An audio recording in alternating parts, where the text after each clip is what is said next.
A leader has to take the risks. Thank you very much for coming on Wealth on the Beach podcast. We're with Sun Yi today and just very excited. I've actually been looking forward to this podcast for many, many months now. And I've been a huge fan of Sun and all the great things that he's doing. And just so the audience kind of knows a little bit about you, you're a marketer, you're a brand specialist, you just have so much knowledge and wisdom when it comes to storytelling. And I mean, you've been featured. Forbes have tons of articles in Forbes magazine, all types of content out there that really is focused on helping small businesses, just anybody that's ready to grow their brand, grow their social media, their influence, their skill when it comes to communication. Sun Yi is he's got it down. So and one of the just I've just been in awe watching all of your videos and really diving into your content. I'm just excited and I want to ask you, first question I want to ask you, Sun, is what's your why, man? Okay. First of all, thank you so much for having me. So I'm so grateful to be here. We've been talking a lot over IM for a while now, and I'm so glad we're finally getting to do this because we can talk over chat, but when you're actually in person and talking, that's when all the good stuff come out, right? So okay, it's a great question. So I don't actually have a why. So I've actually wasted when I first started Night Owl, my agency, about 13 years ago, I read the book Start With Why, and I was sold. I'm like, okay, start with why. And I basically wasted the next 10 years like looking for my why.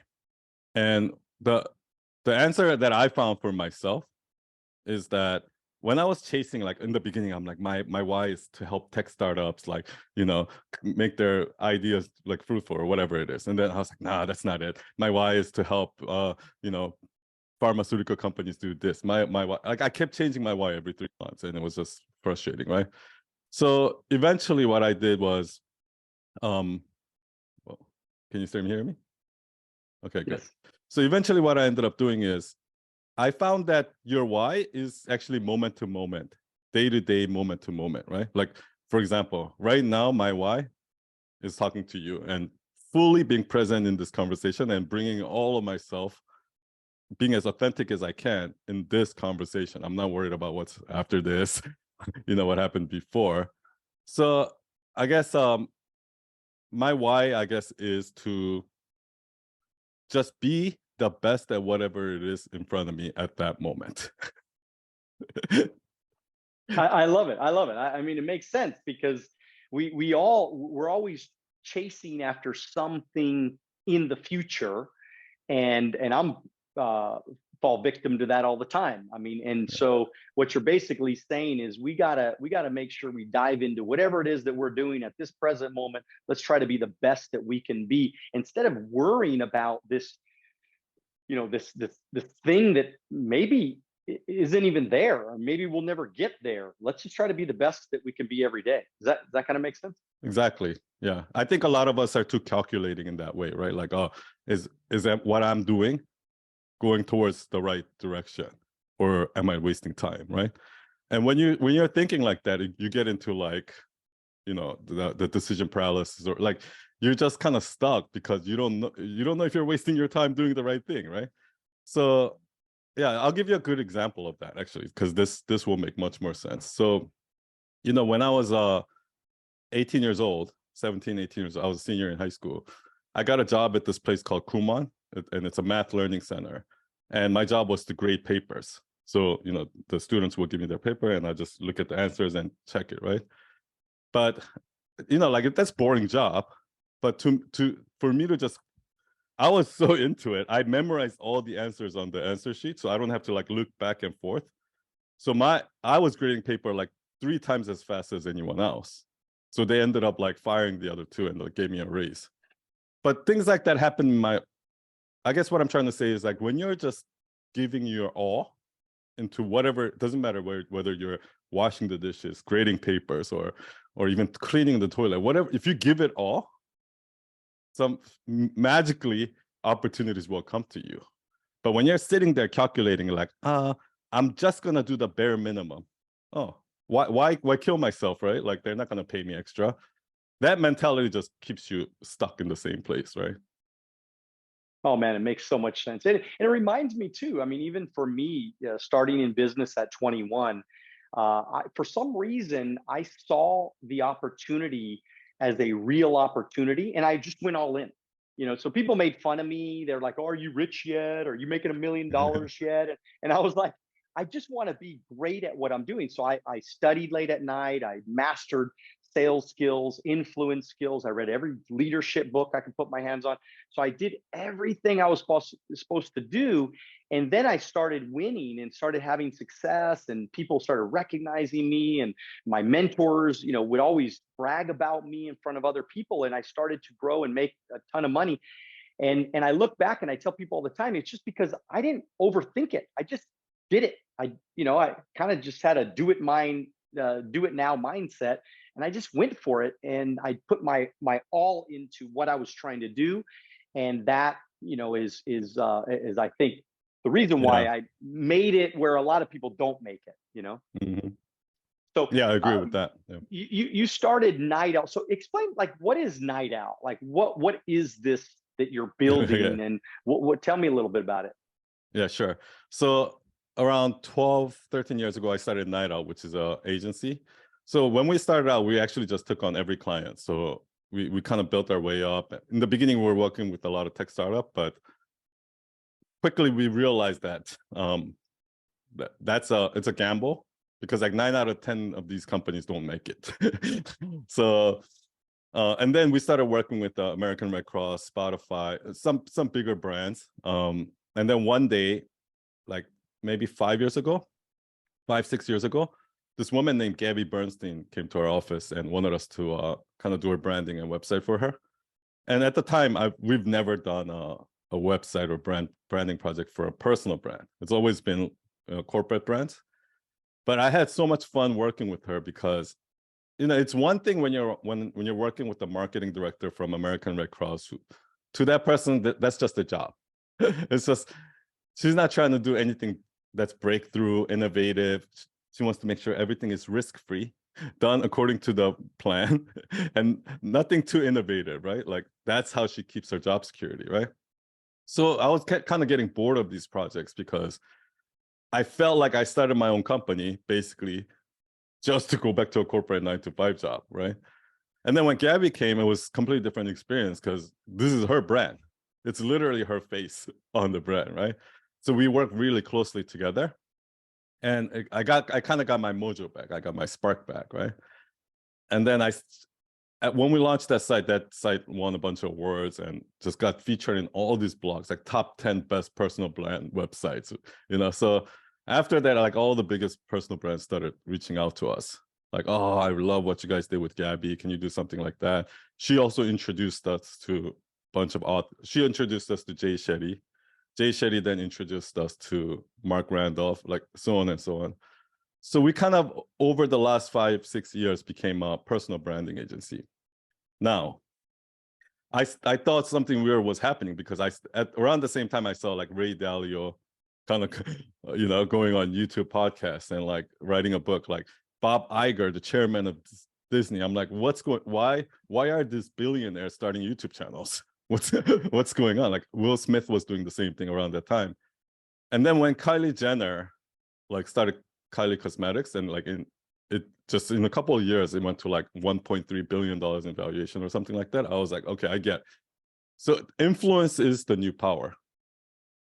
And these people know that. And that's when I was like, okay, I need to double down on before that, I never even thought of my own personal brand. I've never put out content before. I was always hidden. I was always the guy behind the curtain, right? Behind the camera. And then one of my mentor, Laura Belgrade, said, stop being your client's best kept secret. So that kind of triggered me. And then I started, when COVID happened, what I did was, because we all went on Zoom, I recorded all of my Zoom conversation with my clients, my employees, and all of that. And I started taking clips from there and started uploading. And 3 years later, this is where we are. Yeah, I mean, I like your brand. It's especially at the end of all your posts. You say, I didn't think about it like that. So you're always trying to think of something innovative to teach us that maybe we haven't already thought about it like this, in this way. And this is what I love about your content, and I love how you're giving us kind of a different way to look at something, just an alternative idea. Where did you come up with that, and Yeah. how difficult is it to constantly, I'm sure it's Yeah. difficult, constantly come up with different ways to think about the same thing? Sure. I love that question.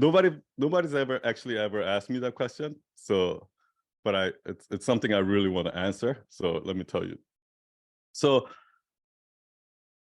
I never thought of it that way was something I guess people have been telling me for years. But it's just one of those things like, you don't really realize it, right? Until like when I started making content, I kept reading in the comments. I never thought of it that way. I never thought of it. I kept seeing that over and over in the comments. And then I was like, okay, that's interesting. And then I just took that as a tagline and put it at the end of all of my slides. And it just, on every content that I make, it just flowed perfectly. It's like, you know what I mean? So I guess during that time, actually, right after I was like, okay, I'm going to make this my slogan. I was talking to, I had a podcast with a friend of mine, and we were talking, and then she was like, oh, I never thought of it that way. It's like, so you know how like when you buy a car, all of a sudden you recognize that same car all over. The same thing started happening. Once I made that my slogan, every time somebody said it, it was like that much more like obvious, right?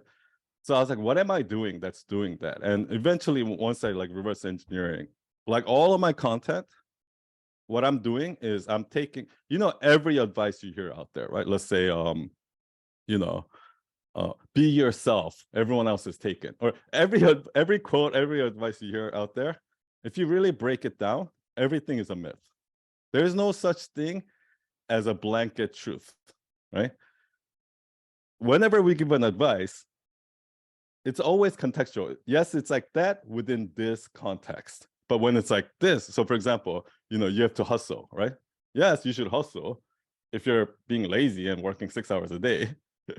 But if you're working 18 hours a day, maybe you need a little bit of work-life balance, right? So you can take almost any advice and you can turn it into a myth and break that myth. And the truth is always something between this or this. It's never like so what I found out is that everything can be broken to a myth truth. And if you look at all of my content, that's basically what I do. I present a myth, and then I give an example that shows how that myth is wrong. And then I give them the truth. And I realize that every content follows that format. So at Night Owl Nation, basically, I'm teaching storytelling, but the way I'm teaching storytelling is using this myth truth concept. What is a myth you believe in? How can we break that? What's a story that can break that? Something like that.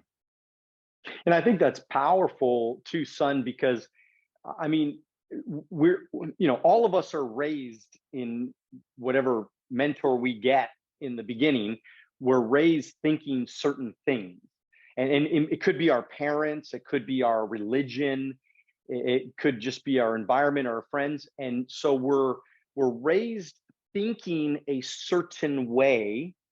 And the actual truth is, most of the things that we think about and how we think about certain things, we believe it so much because we've been raised thinking it for our whole entire life.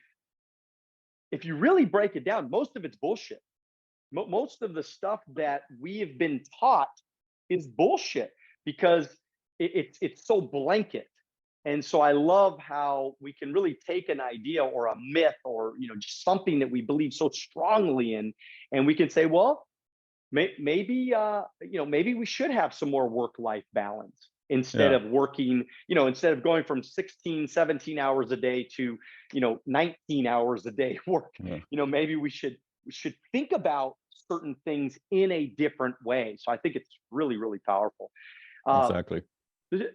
Content in you kind of had talked about, why content is boring, and maybe some mistakes that young entrepreneurs, young influencers, young storytellers, what are they doing wrong, and why is their content so boring?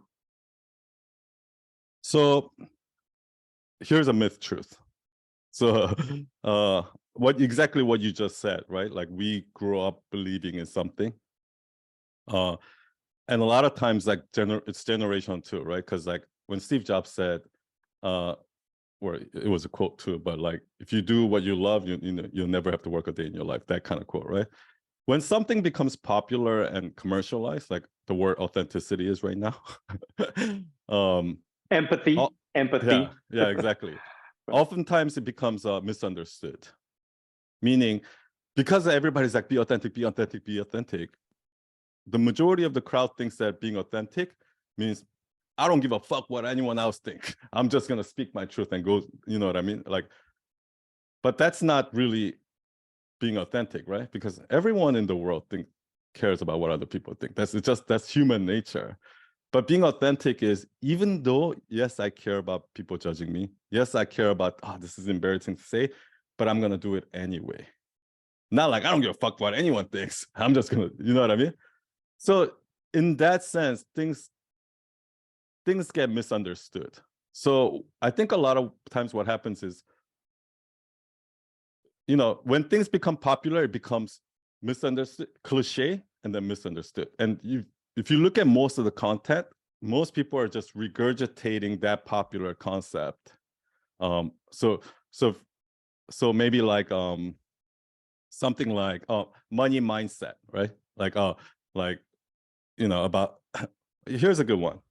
One of the things, the example that I gave, like, people will be like, like, in their stories, there's something like, and then I hit my rock bottom moment. And, like, I was so depressed. I couldn't, I was so depressed. I didn't know what to do. I felt stuck. All these are adjectives that they heard, authentic. These are the cliche adjectives that they heard that they're regurgitating, right? But instead of doing that, what I say is, tell a specific story that proves that, right? So for example, like, instead of saying, I was so broke and depressed is another good one, right? I was so depressed and I was like, I felt stuck. Those doesn't mean anything. But if you say, I was so, I felt so stuck that in the morning I would wake up and I would just stay in bed, like staring at the ceiling for 30 minutes. Or I would go to the supermarket and just stare at the cereal, thinking about what I'm going to choose for like 30 minutes, right? So when you draw a picture of what that looks like, that's when it becomes less boring. Do you understand what I mean?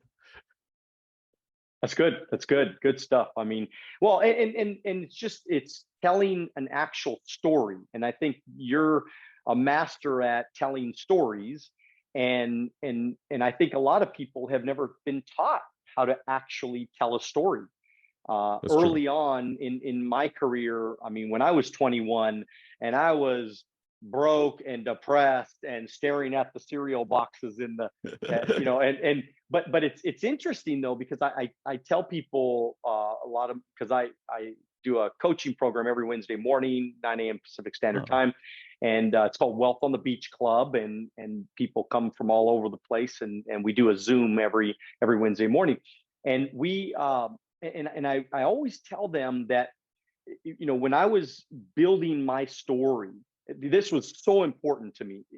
You have to tell your story all the time. You have to explain it, because you always have a new audience. You always have somebody new to tell it to. You always have a new client. You always have somebody else because sometimes people feel like, well, I don't want to tell the same story over and over again, because then people will get bored. So wait a minute. I mean, if you're trying to, if you're trying to attract 7 billion people, I mean, there's gonna be new people every day, right?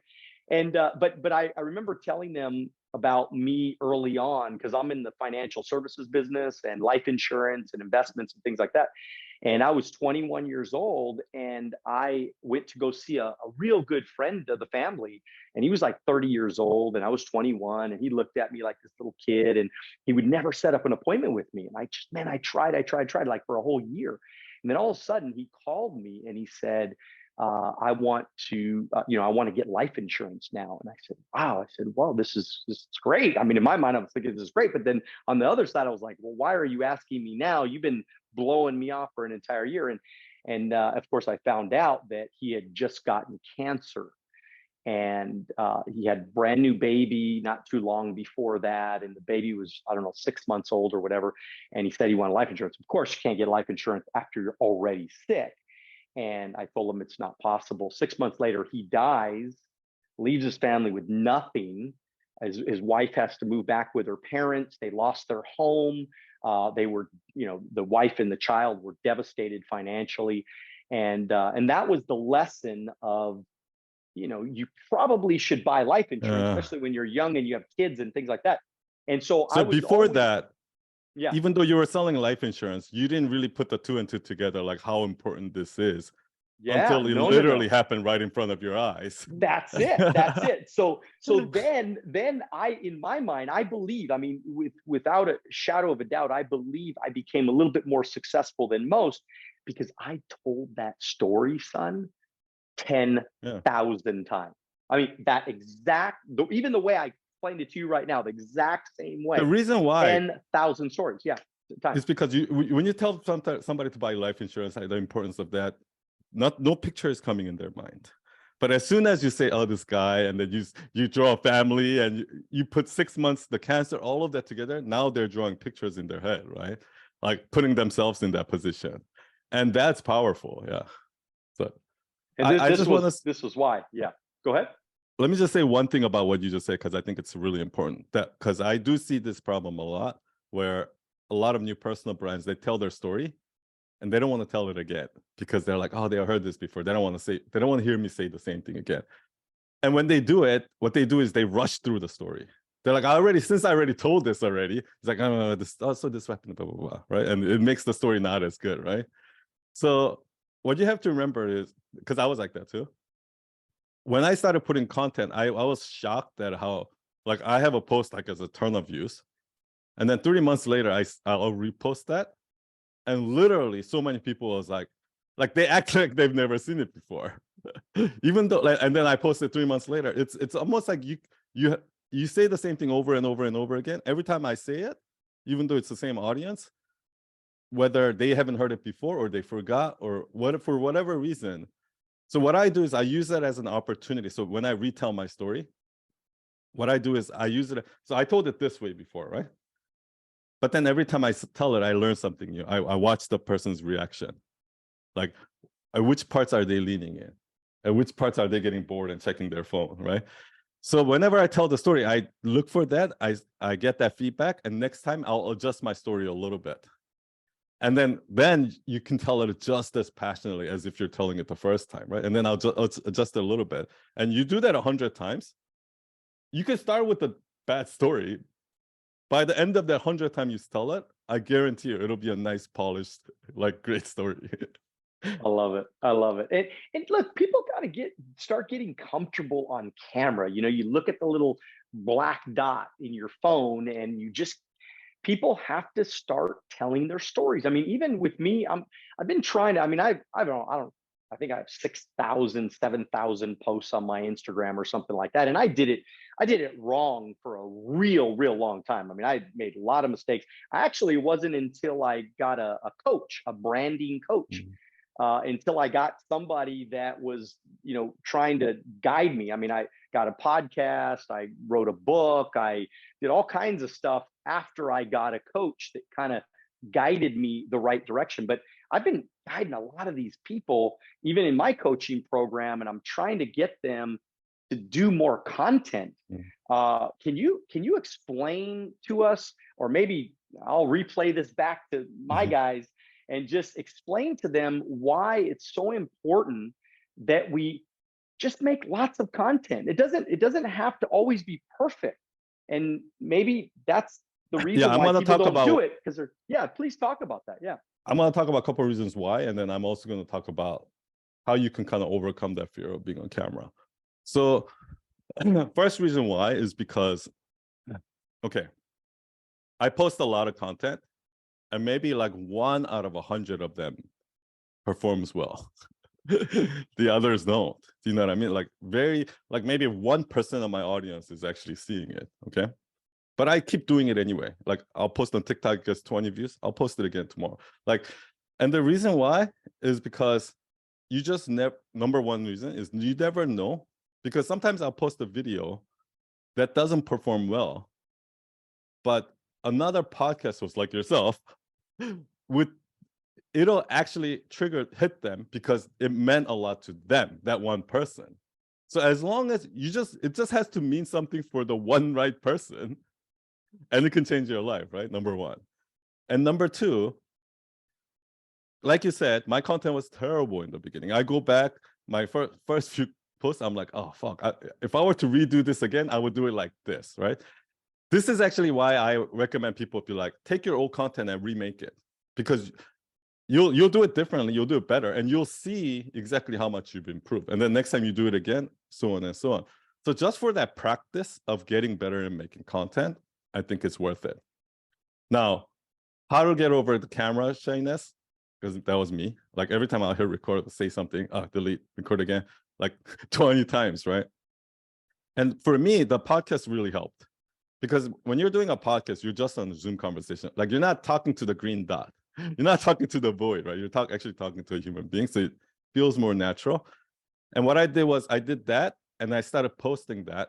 Like I'll edit my own videos and post it. And what did it for me was just 3 months of nonstop listening to my own voice, watching my own video. Because the first time I saw myself, I was like, oh, I sound like this. It was like, it was so cringe for like 3 months, right? But then I remember one point I was watching a video a few months later. I was like watching this one video. So I'm like, oh, this guy's dope.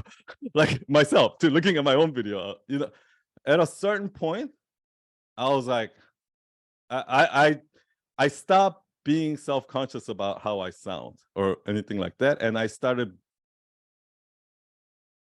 that practice of making video and watching myself over and over and over, like, you know, hundreds of hours of watching myself actually made me fall in love with myself to a point where like, that guy's dope. And you were that building changed the muscle, and you were Yeah. building the muscle, right? I mean, it's like working out, man. You were building the muscle of actually performing on camera or talking on camera, having a Exactly. conversation on camera. Yeah. So you had talked about freedom. I wrote this down. You said, you know, most people don't want freedom, because I talk a lot about freedom and how much I love freedom, everything about my brand, everything about I've ever won. I mean, I got into business at 21. I became financially independent by 28. I was free, completely freedom. I had $1 million saved in cash. I had passive income, $500,000 a year. And I was completely, in my mind, obviously at that point, I was completely free. And so everything that I've been talking about is always freedom. And then, you know, I'm watching you and you're like, well, people don't really want freedom. And then I kind of started thinking about it, because you're like, well, you know, you don't, you know, you probably didn't think about it like that, you know? And so, but I really liked it, because I actually agree with you. So maybe you kind of explain what you meant in why you believe that people don't really want freedom. Yeah. I think it's related to two things, right? So one example I give is like when you look at a zebra, zebras have stripes, but we're like, and we automatically assume, oh, that's a defense mechanism. But that doesn't, when you're in a safari and you have stripes, you're going to stand out more, right? But the thing is, it's a defense mechanism of a herd, so that not one zebra stands out. Because if one zebra, like if you mark a zebra with red paint, like that zebra would die in the next hour, because lions can coordinate attack and go after that. But the fact that you can't spot one zebra is the reason why lions can coordinate attack and go after it. Same thing with the school of fish. Like if you're a school of fish, the ones in the outside are most likely to get eaten first, right? So most of them want to stay in.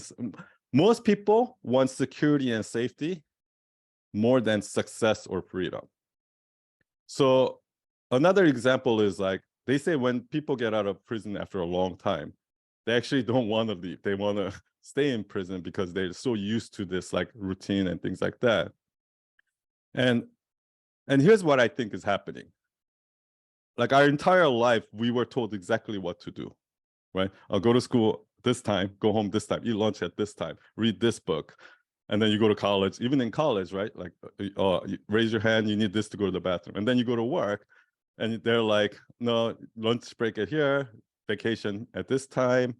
And then you go to the DMV, they're like, wait in this line. Everything we do, there's a clear instruction on what to do and what not to do. And because we lived our entire life like that, as soon as we're like, fuck this, we quit our job and we start a new company, we don't know what to do with all this freedom, because we don't understand that with freedom comes also all this responsibility now, right? So another example I give is whenever you go out with friends or something like that, they always say, hey, what do you want to eat? Where do you want to go? Where do you want to eat? And everybody's like, I don't know. What do you want? What do you want to watch? I don't know. What do you want to watch? That everybody pushes off their responsibility, right? Because at the end of the day, nobody wants to just put their foot down, make the decision and say, let's do this. Because if everyone hates that thing, now I'm responsible, right? And that's, people think they want freedom, but once they realize that freedom comes with the responsibility, they don't want it anymore. And that's the real, it's not that people don't, I think somebody like yourself, you're probably that rare zebra or the fish that does want to take the risk, does want that responsibility, ownership, and the freedom at be autonomous at the same time. But I think most people rather have security than freedom. And I think you're 100% right on. And the reason why I told you, I actually, even though I'm like the freedom guy and I'm always talking about freedom and freedom's great and everything, the truth is, though, if we were to really think about it a different way, the truth is I actually don't like freedom as much as everybody thinks I like freedom. If I'm being, just straight up, I like when I have a schedule. I like when I go speak somewhere. I mean, I just got back from Italy. I actually did some keynotes out in Italy and Milan and Bologna, and just had a great time. And of course, I've spoke throughout our company, almost every state in Canada, all over Canada. And it's true. I mean, the truth is when somebody says, Daniel, you got to be here at this time, and I'm like one of the most organized people you ever meet in your life. I'm organized, I'm disciplined, I'm focused. If I tell you I'm going to be somewhere, I'm there at that time, and all that kind of stuff. But I actually like when people tell me what to do. I like when people say, hey, be here at this time. And now, on the flip side, of course, I love my freedom. I love, but it's actually nice because I have so much freedom that it's nice when people tell me what to do, and you got to be here at this time and do this and talk about this, and we're gonna do, But anyways, I thought I'd mention. I think it's kind of like we all want freedom in a specific area in our lives, right? So, for example, you want freedom in the things that you want to say, the topics you want to talk about, and things like that. But when it comes to certain things like when to eat, scheduling, but the things that are not important to you, maybe you want somebody else to take responsibility for that, right? So yeah, I look at the words freedom and responsibility together. So if you just replace that word, say, oh, I don't want responsibility, right? Yeah, sometimes I don't want responsibility on certain things, but I want to take responsibility on what I say or something like that. Yeah. Yeah, and I love being able to say what I want to say and to be, who I feel like I am, and feel like I can share my message and you be do as much you as do I realize can. you're the rare, like people like you are not the norm. Oh yeah, no. You're absolutely right. You're absolutely right. And that's another thing that I think in the sales business we all have to recognize, because I'm in the sales and recruiting, and we are always looking for great talent for our company and things like that. But I think it's important for all of us to recognize, especially the ones that have done okay, that we got to recognize that not everybody's going to think like us. Not everybody's going to be like us. Not everybody's going to want what we want. Like you said that you were the guy behind the camera, and now you're the guy out in front of the camera. And so it was a transition for you to mentally kind of figure it out. And also I want maybe just for you to take a quick second and explain to people that these things take time.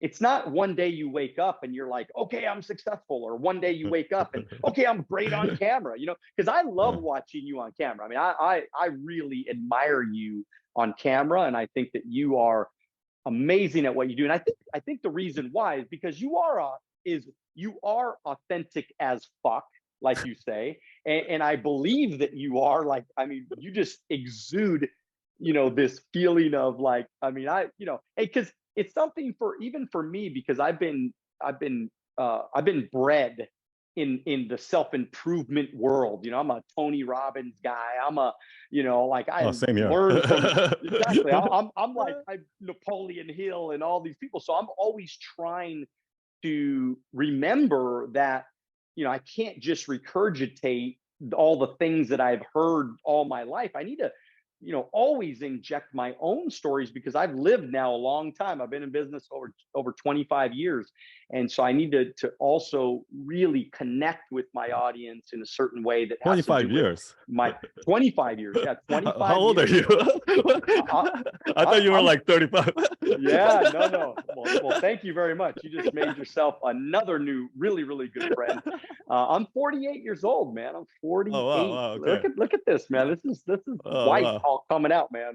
I shave it. I cut the hair really close here, so that way not as much. Oh, yeah, I see it now. Yeah. So, that's a really great point. Wait, yeah, go ahead. No, go ahead. You're. Yeah, so it takes time, right? Yes. And I guess I'll say that cliche thing. People say like, like you can't be focused on the goal, like focus on the journey, not the destination, right? But who really listens? Like when they say like money's not gonna make you happy, who really listens to that, right? Nobody. So here's what I think, that journey versus destination thing. Because here's a story that I tell. When you were young and you really want that, I really wanted that bicycle, $100 bicycle, right? Like that I would do anything to get it, right? And then you get older, like I can buy 100 of those bicycles. Do I still want it? Nah, right? And the same thing happens with money, right? Like right now you might think, oh, if I just had $10 million in the bank. But once you have that $10 million in the bank, it's not like you got $10 million in the bank in one day. The day before that, you had $9.999 million. So it's not a big change from the day before to that, right? So on a day-to-day, it's like when you go to the gym and work out, you don't see that progress visually. So that's why I don't like focusing on too much on the goal. I do set goals, but once I set the goal, now I'm just focused on the process. And that is really why I think, that authentic as fuck thing, like when I come on and when I'm making content, I'm not thinking about how this is going to help me 10 years down the road. I'm just focused on having this conversation or enjoying this conversation or something like that.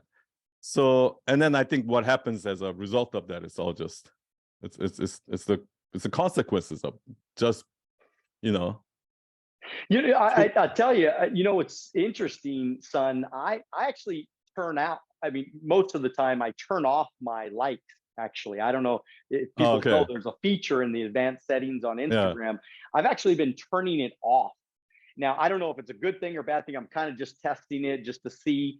But you know what? Even for my own mentality, I'm turning it off because I don't even want to see it. I don't even care anymore. Like I literally don't care about the likes and the views and everything. Now I could still see it in my insights and stuff like that, but I feel like you read the comments.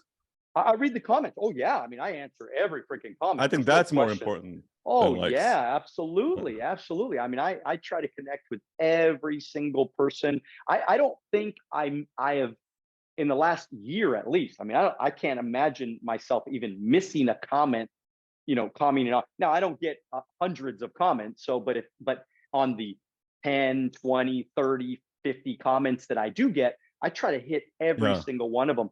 But I've been turning off the likes because I feel like, for a while there, I was kind of looking at that number and it was like making me happy or sad. And I'm thinking, well, why do I even care, man? I just look, especially in this day and age of where I'm living in my life and, how my life is kind of shaped up. I'm pretty financially free many times over. And I just want to teach people, man. I just want to help people. I just want to make a difference in people's life. Whether I make another 10 million or I don't make another 10 million, I don't really care that much. I just really want to try to make a difference, man. I mean, I know there are salespeople out there that are struggling, man. They're dying out there. I want to introduce all of these freaking people to you.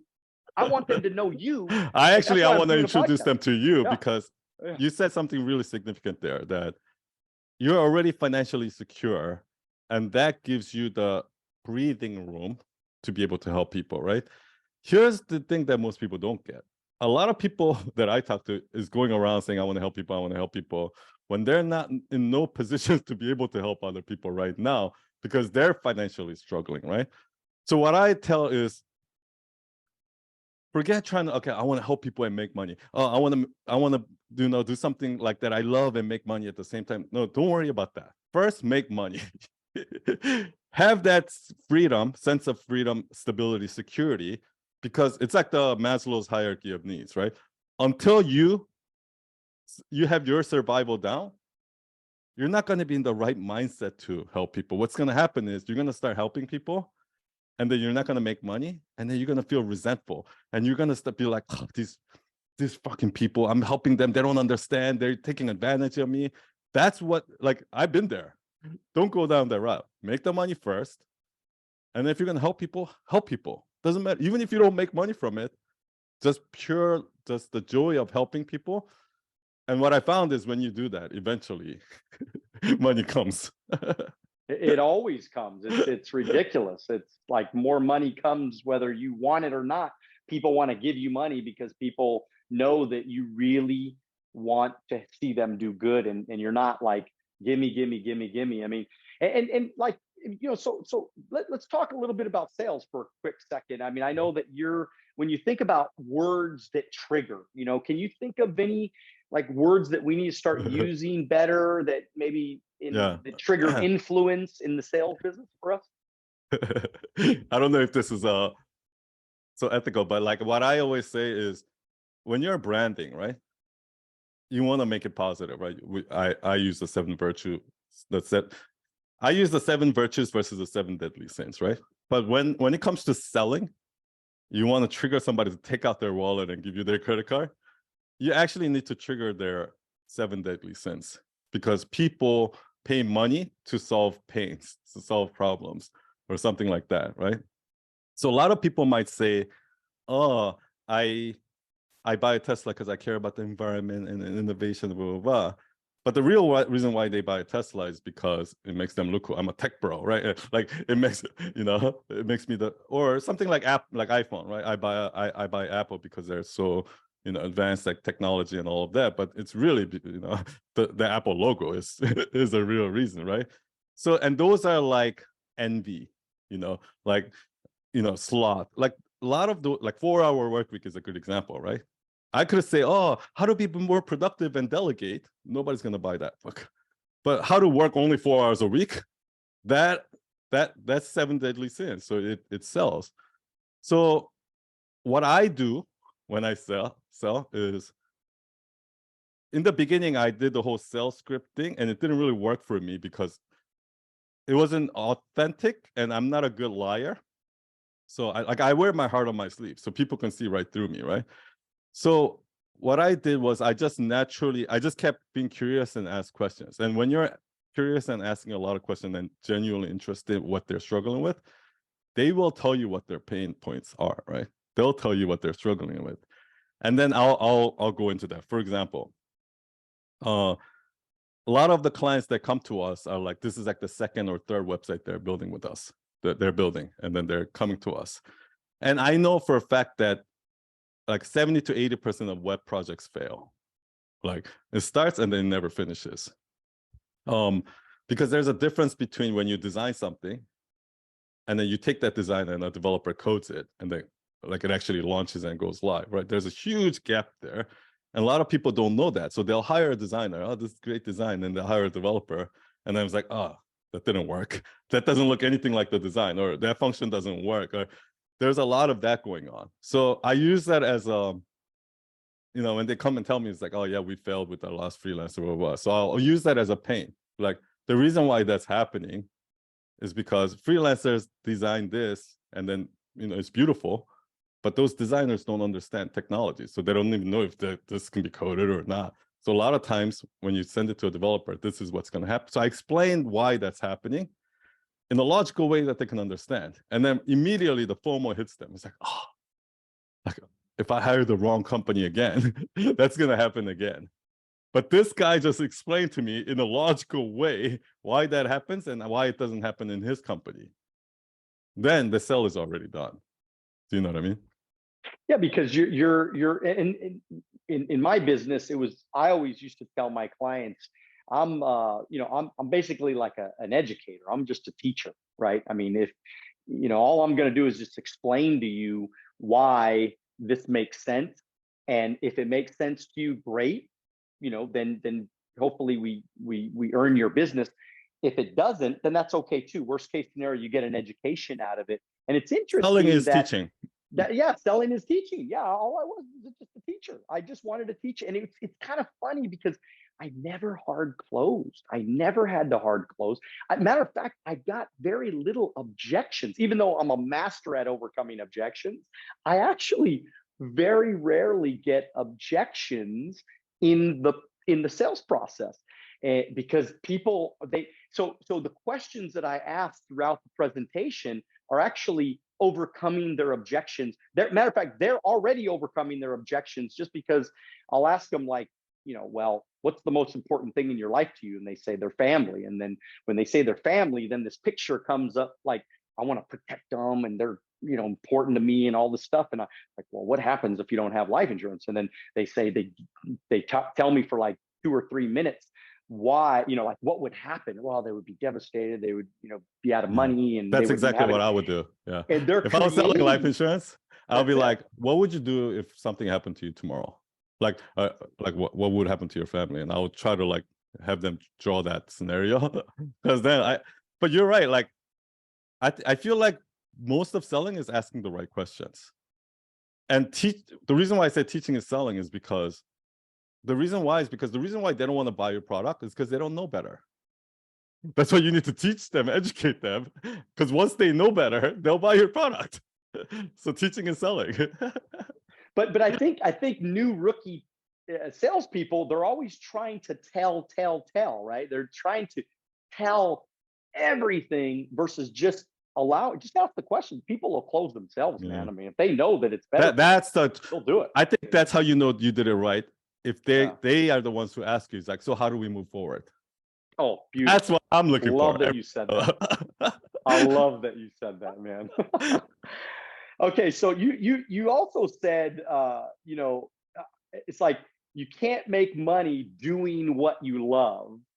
And so what does that mean to you? I mean, how does that? I'm gonna go back to that example that I used, right? Because a lot of us, we are trying to combine all of our passion and making money together. And the reason why that doesn't work is in the beginning, we would get these projects, and I would always go over and beyond and try to make it perfect, like that American Red Cross example, right? Like they just wanted something basic, and I could have done it in 20 hours and they would have been happy. But I'm like, no, that's not good enough, because I want to put my passion into it. So I'll spend 200 hours, lose money, and then I'll show it to them. They're like, no, we don't want that. And then end up going back to that 20-hour version anyway. So it just doesn't work. And then when a passion project comes in, normally maybe I would have charged 100 grand, but because it's passionate, I'm like, oh, I also want to make money. So I'm going to give you a discount. I'll do it for 20 grand, right? But then what happens is that client is now want to control everything because I'm paying you 20 grand. So, you know, and that me sitting here going like, I gave you an extreme discount and you're like, and then we start building resentment. So I feel like whenever you try to merge those two, it just doesn't work. So what I had to do was I had to separate the two and say, these are my money-making projects. So American Red Cross, okay, I'll charge you 100 grand, 20 hours of work, give you what you want, exactly what you want. Fine. My goal is to make you happy as a client, okay? The passion projects, I'm going to do this for free. But these are the projects that ends up winning awards, that ends up bringing us the money projects and things like that, right? So, but then I found that whenever I combine it, it doesn't work. And the reason why I think it doesn't work is because, think about it, let's say you're a welder, right? When are you the most excited about welding? When you first get started, when you learn, right? When you first like getting into it. If you've been welding for 20 years, the same thing for 20 years, trust me, you're going to be bored of welding. But who do you think people will pay? The one who's been welding for 20 years or one who just started, right? So most likely the shiny new object, the thing that you're passionate about, the reason why you're passionate about it is because you're still new to it. But once you've been doing the same thing for 20 years, you're going to get bored of it. And that's when people are going to pay you for it. And that's why it's really hard to always be doing something passionate and make money at the same time. You have to separate the two. Okay, this is where I make the money. And this is what I do for passion. I look, I love it. I love what you're saying. And, I mean, I relate to it. Go ahead. And you can do it within the same job too. So for example, like if Kobe Bryant was still alive, there would be like going to the gym and lifting weights for 4 hours. That's what he's doing for work. And then going on the court playing that game is what his winning is what is passionate. Like it doesn't matter what job it is. Like one of my small group leaders brought it up perfectly. It doesn't matter how much you love being a parent, you still have to change diapers. It doesn't matter what job you have, the most passionate job in the world, every job still has the changing the diapers, and you have to do it.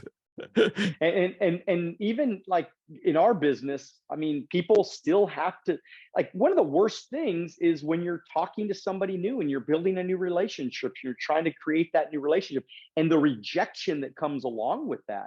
And so I was telling our Wealth on the Beach Club this morning, I said, look, guys, I said, you got to go for the no, you know, and yes, it's painful sometimes. Yes, it's scary sometimes. Yes, we don't want to feel that because it's painful. That's the same thing when you work out, right? I do my push-ups every single morning. I try not to miss ever. Maybe Sundays I don't do my push-ups, but every single day, no matter what, even if I don't work out that day, I do my push-ups every single morning.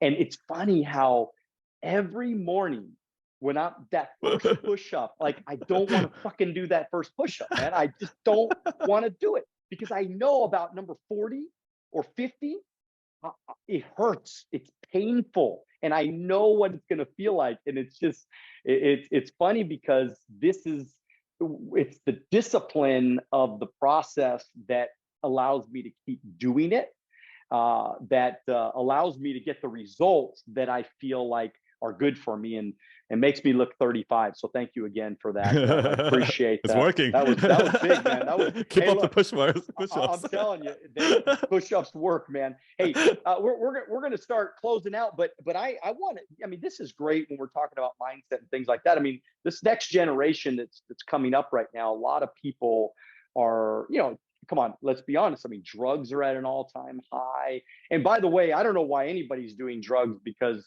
you know, this fentanyl thing is ridiculous that people are actually dying. I mean, you could be out on the weekend and doing a little bit of drugs or something. Not that I didn't do that, but people are doing that. But it's like, you could just fucking die, dude. I mean, this is just crazy world we're living in, you know? But you kind of had talked about, you know, like this next generation, they're depressed, man. This is why they're doing drugs, is because they are depressed. And a lot of people, I think, well, in America, I mean, we take more drugs than anything, even if they're prescription drugs and things like that. We take more drugs than any other, you know, any other country, I think. And I feel like there's something wrong with, I mean, mentally, people are more depressed than ever. Why do you think that is? Why do I think that? Yeah, why do you think people are so depressed? I mean, like, I'm not sure, but if I had to take a guess, Mhm. Like, I mean, I probably social media probably has a lot to do with it, right? Like Okay. constantly comparing yourself and things like that. But I actually think it's more deeply rooted. I have a feeling that it's what I said about the everybody trying to find their, because almost every young person that I talk to, they say to me like, I'm so lost. I don't know what to do with my life. Like everyone feels like they're lost, right? It's because they're all looking for the perfect job, the perfect career, the perfect brand message. The So what I would say is like you said, I think to be happy and to feel fulfilled, that thing that you don't want to do, push-ups, I think you just got to start doing them. Because because I have those moments every week. I'm like, why am I doing this? It's so pointless. It's like I get those nihilistic moments too. You know what I mean? And whenever that happens, if I just sit down and start making content, if I start writing, or if I just go to the gym and start running, if I just start 5-10 minutes into it, and I'm focused on the thing, that thing disappears. But the more I just sit there in my room in the dark and curl myself into a ball and be like, oh, what's the point of life? Like I'm just gonna go down that. So I would say maybe most people are living in their head and not in their, like, they're not taking action, but just like, think maybe everybody's worried about 10. One thing I always see is like everybody's worried about step 10 when they know that, like, everybody's like, son, how do I blah, blah, blah, how do I not get canceled or blah blah blah, like, how, like, okay, have you gotten canceled? Well, the step 1 is to get canceled first. Right? So take the step 1 for everybody knows what the next step is, but they're too scared to take it because they're worried about step 10. And what I would say is just plunge in, take the step 1. Doesn't matter if it's the right step or not, just take it. And I believe that you explained it exactly the right, you're so right on, because I always say that progress equals happiness. So if I'm just making progress, then I'm going to be a little bit more happy than not making progress, because it's the not making progress, like you said, it's the curling up in the ball, it's the watching, the binging on Netflix, it's doing all the stuff that we know we shouldn't be doing at that time. Like, we know that right now we should be prospecting, we should be talking to new people, we should be building new relationships, we should be trying to write sales and make money and create income and do the things to feed our family. And when we're not doing it, especially, I'm talking about like entrepreneurs and salespeople, but if we're not doing those things and we're just thinking about, like you said, step number 10, then we're in trouble. Yeah. Because our mind will go 50 million directions. Oh my God, is this the right thing I'm doing? Should I be doing? And then we get depressed. And then the depression makes us stop Makes you more taking paralyzed. action, Yeah. makes you more paralyzed, and then you get more upset and more depressed. And so this is a challenge for a lot of people. And I think, just like you said, the answer is take more action. Just do it now. Have that do it now mindset. Yeah. If you feel like, I used to always, I have a little thing I always say. I just say do it now, and I've trained my brain over the last 25 years. I've trained my brain that when I say do it now, I'm really serious here, son. If I say do it now, and I'm thinking about doing something and I don't want to do it, and I say do it now, I actually force myself. My brain goes into overdrive. I force myself, and I'll do it. If I don't feel like making that call, sometimes I'll think in my mind, I'm like, don't say do it now. Don't say do it now. Do not say do it now, because I don't want to fuck it up, right? I don't want to fuck up those words, because those words, they mean so much to me. Those 3 words are so powerful to me because they can get me to do anything that I don't want to do. But sometimes I don't say it if I don't want to.